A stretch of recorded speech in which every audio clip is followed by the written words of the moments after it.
فأقيموا الصلاة وآتوا الزكاة واعتصموا بالله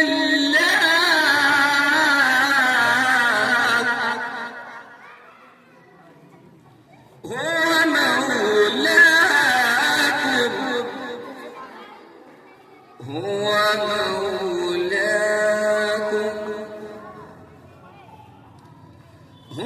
مولاكم فنعم المولى ونعم النصير.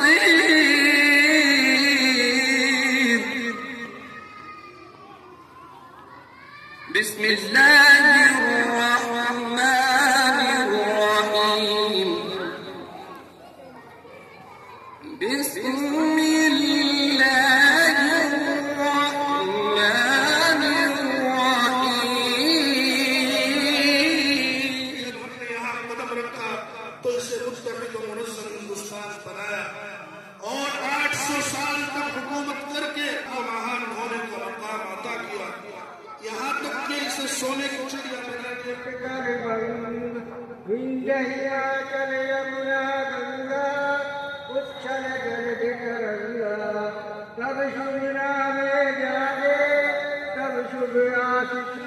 دیکھو شاہجہاں کا حسین تاج محل قربانی آیات سے منور ہو رہا ہے، یہ سب ہمارے خاندانوں کی گواہی دے رہے ہیں۔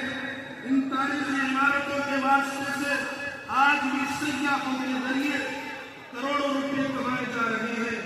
بہار یہ جو گلشن یہ وہی مولانا حسین احمد مدنی ہے جنہوں نے کراچی میں انگریز کے سامنے کہہ دیا تھا کہ میں نے ہی فتویٰ دیا ہے کہ انگریز کی فوج میں بھرتی کرنا حرام ہے۔ کیا ہے حضرت مولانا حسین احمد مدنی رحمۃ اللہ علیہ نے بغل سے کفن نکالا اور میز پر رکھتے ہوئے فرمایا سزا معلوم تھی تبھی تو دیوبند سے کفن ساتھ لے کر آیا ہوں تاکہ وقت آخر پر اپنا کفن پہنا جائے کسی اور کا نہیں۔ اسی لیے شاعر کہتا ہے کبھی مرحوم میں ہوتا نہیں شور سلاست سے، کبھی ڈرتا نہیں میں قوت بازو قاتل سے، کبھی میدان پر چڑھ کر وفا کے گیت گاتا ہوں، کبھی شیر خدا بن کر میں باطل کو مٹاتا ہوں۔ اور پھر فرمایا کھلونا سمجھ کر نہ برباد کرنا کہ ہم بھی کسی کے بنائے ہوئے ہیں، لیے پھرتی ہے بلبل چونچ میں گل، شہید ناز کی تربت کہاں ہے۔